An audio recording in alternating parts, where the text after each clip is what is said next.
hermanos, en el corazón de Cristo y de María. En el tiempo de Adviento, las oraciones que presiden nuestras Eucaristías nos invitan insistentemente el no permitir que las cosas de la tierra se conviertan en un obstáculo para contemplar aquellas que son eternas, un recordarnos nuestro peregrinar.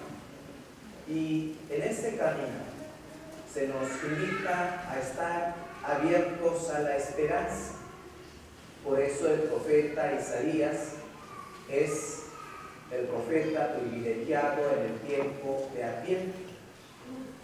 Israel, en esos momentos de su historia que experimenta el exilio, la lejanía de la patria, el momento de la prueba, de la purificación, Isaías viene a ser esa luz que les hace entender la grandeza aún en medio de la contrariedad en la que viven.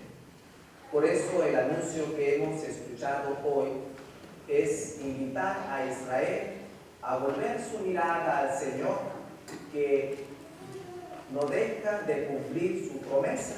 De ahí ese anuncio del vástago que brotará del tronco de Jesé, es decir, la descendencia davídica volverá a brillar y brillará de una manera nueva y distinta. De ahí que en el segundo momento nos ofrece lo que aparentemente pudiera aparecer como una utopía, algo irrealizable, que nos diga el profeta que habitará el lobo con el cordero, la pantera se echará con el cabrito, el novillo y el león pasarán juntos, etc. Notamos cómo va presentándonos estas figuras antagónicas entre sí mismas, estos animales domésticos con aquellos salvajes. De fondo, lo que está manifestando el profeta es que en los tiempos mesiánicos se derrumbará todo aquello que separa al hombre, el odio, y entonces la reconciliación hará posible que se viva la justicia y la paz que proceden de Dios. De ahí entonces que la presencia de Dios es lo que hace suscitar que los enemigos vuelvan a la paz. O como escuchábamos, recuerdan el domingo anterior, hacer de las espadas voladeras, de tal manera que todo aquello que genera el odio, la división entre las personas, venga disuelta por esta presencia de Dios en el corazón del hombre. Y el proyecto de Dios no lleva prisa. Pablo nos dice en esta carta a los romanos que Dios es fuente de toda la paciencia y consuelo. De tal manera que no sabemos cómo, nos dice Jesús, el grano sembrado en tierra crece y se manifiesta el tallo, después las hojas y finalmente los frutos. O bien, a veces parece imperceptible como el grano de mostaza, mas sin embargo, cuando llega su momento, hay una manifestación frondosa de esta pequeña semilla donde las aves del cielo encuentran sombra. Es dejarse entonces, como dice el apóstol, dejarse impregnar por el Espíritu de Cristo y tener entonces un mismo sentir en Cristo, en contemplar en Él al hombre perfecto, al modelo de nuestra vida. Es la imitación a la cual se nos invita a nosotros tener como el reto de nuestra vida. Y en la página evangélica se nos ofrece en estos, digamos, como decíamos respecto a la lectura de Isaías, estas figuras antagónicas. Por una parte, aquellos que se acercan a el Bautista. Les conocemos a lo largo del Evangelio. saduceos y fariseos, que gozan aparentemente de buena fama en Israel. Son aquellos que ejercen el liderazgo político y religioso. Y sin embargo, ante la figura del Bautista vienen disminuidos. Del Bautista sabemos algo. Pertenece a la casta sacerdotal de Elí. Es hijo de Zacarías, recordémoslo. Su padre, nos dice el Evangelio de Lucas, entró al templo de Jerusalén para ofrecer en el sacrificio vespertino la debida iniciación. Por lo tanto, no era únicamente de la tribu sacerdotal de Leví, sino que era de ese grupo de los sumos sacerdotes. El levita común estaba dedicado al servicio del templo, pero para atender a los sumos sacerdotes y todo lo necesario para el sacrificio. El Bautista ha denunciado a este privilegio heredado por la sangre. Probablemente también haya recibido una formación especial en su niñez, preparándolo para este oficio, el conocimiento de las escrituras, etc. Y sin embargo lo encontramos no predicando en el templo como sacerdote, ni predicando en Jerusalén como un profeta, sino que lo encontramos en el desierto. Y el desierto se convierte en una imagen muy sugerente. En ella es el lugar del encuentro con un Dios que se manifiesta y se revela, y solamente puede ser escuchado ahí, en la soledad inmensa del desierto. Abraham se refiere a Dios como el Shaddai, el Dios de la montaña. Es ahí donde escuchó ese llamado de dejar su tierra y su parentela para emprender ese camino de la fe. Fue también en la inmensidad del desierto donde Moisés escuchó la voz de Dios. Moisés, y lo encontró en la zarza ardiente, y Dios se reveló, le llamó y lo envió.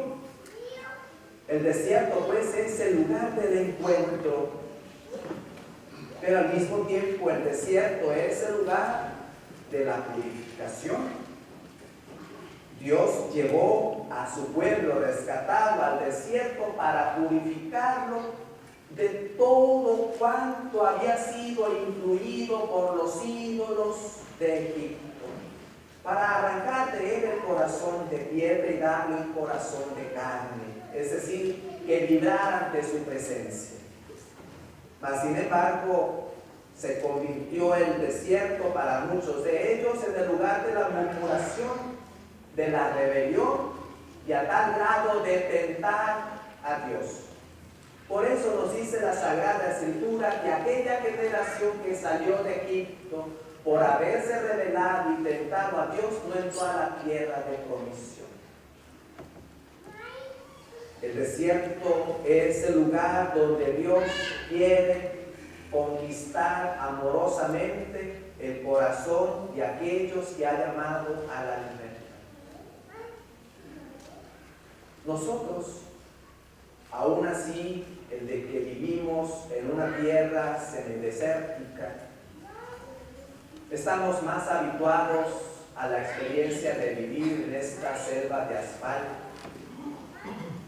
Y nuestra vida es tan frenética que pocas veces tenemos la oportunidad de hacer nuestra esta imagen sugerente del desierto, de entrar en nosotros mismos, de dejar que esta soledad, para muchos tal vez aplastante, se convierta en una soledad sonora, como dice San Juan de la Cruz, y dejar que la música entonces sea callada, es decir, que aquiete todos los ruidos para poder escuchar la voz de Dios.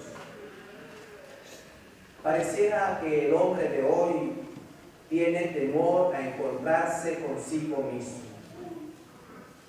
Hay muchos que rechazan la persona que son. tienen miedo de descubrir sus fragilidades, de sentirse en ocasiones tan pequeños al desafío, o bien miedo a hacerse preguntas serias que comprometan su existencia, miedo a encontrarse consigo mismo.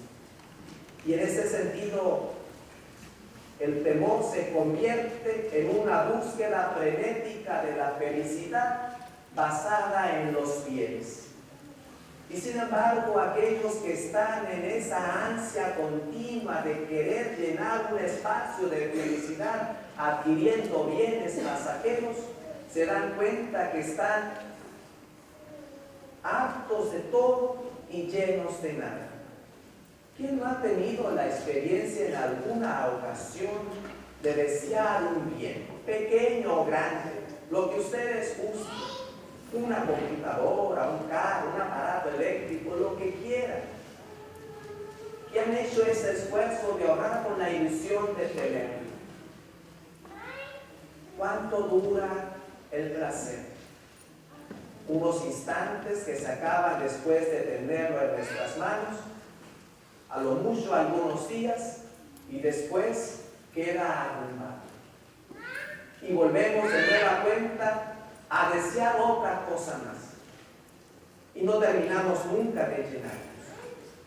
O bien, quien no queriéndose encontrarse consigo mismo, evade, buscando en el ruido, en la diversión, en tantas otras cosas, lo que no quiere encontrar. Tal vez todo esto refleje la crisis de Dios que antecede primeramente en la crisis del hombre. Cuando no hay lugar para la interioridad, ya no hay lugar para Dios en el corazón del hombre. Pero aquel que se enfrenta a sí mismo en la honestidad para descubrirse quién es en realidad y honestamente ver las virtudes, las cualidades y a la vez las fragilidades y las miserias que como personas humanas también vamos cargando. Cuando nos damos cuenta de que la vida vale más que simples cosas pasajeras, que hay algo más grande por lo cual nosotros podemos abrirnos a la esperanza. Cuando dejamos de tener miedo porque nuestras fuerzas no están en nosotros, sino en alguien que nos ilumina. Cuando nos hacemos esas preguntas serias y encontramos como única respuesta a aquel que nos llama y nos llama por nuestro nombre, como lo hizo con Abraham, con Moisés y como tantos profetas, hombres y mujeres a lo largo de la historia, entonces la voz de Dios resuena en nuestro corazón. Y entonces el desierto adquiere sentido y la voz también del Bautista toca nuestro corazón porque nos damos cuenta que el llamado de Dios sigue siendo exigente en nuestra vida. Quiere una transformación, una conversión, un cambio radical de vida, y eso solamente es posible, hermanos, cuando Dios ha impregnado nuestro corazón y dejamos de ser como las piedras del río, mojadas por fuera pero secas por dentro. Y es lo que también se nos presenta como esta crítica. Isaías nos dice que el Señor no juzgará por la apariencia. El Bautista descubre el corazón de aquellos hombres que aparentemente eran los justos, los buenos en Israel, y les dice fuertemente: raza de víboras, manifiesten con sus obras aquello que dicen creer. Y esta es otra de las tareas: despojarnos de la superficialidad de la apariencia, romper el temor también de que el otro me descubra, abrir la interioridad al otro, porque tenemos también temor de que el otro descubra mis debilidades, tanto en el sentido positivo como negativo. Tengo miedo que el otro descubra que soy débil ante las necesidades del otro, que no soporto la injusticia y que estoy abierto a la bondad, y a aquel que me solicite ayuda viendo sus necesidades, no dudaré en extender la mano. Pero también tenemos miedo a que el otro descubra nuestra fragilidad, nuestra incoherencia de vida, y entonces se caiga la imagen que hemos cultivado a través de la apariencia. Es no tener miedo, recordando de nueva cuenta las palabras del Papa Francisco. El amor es atrevido, y decíamos también ser atrevidamente diferentes como el Evangelio nos ilumina. Y nos dice que el bautista solamente bautiza con agua, pero Jesús vendrá con el fuego del Espíritu. Y aquí es de afianzar lo que hemos mencionado. Muchos hemos recibido el bautismo cuando nos acercaron a la pila bautismal,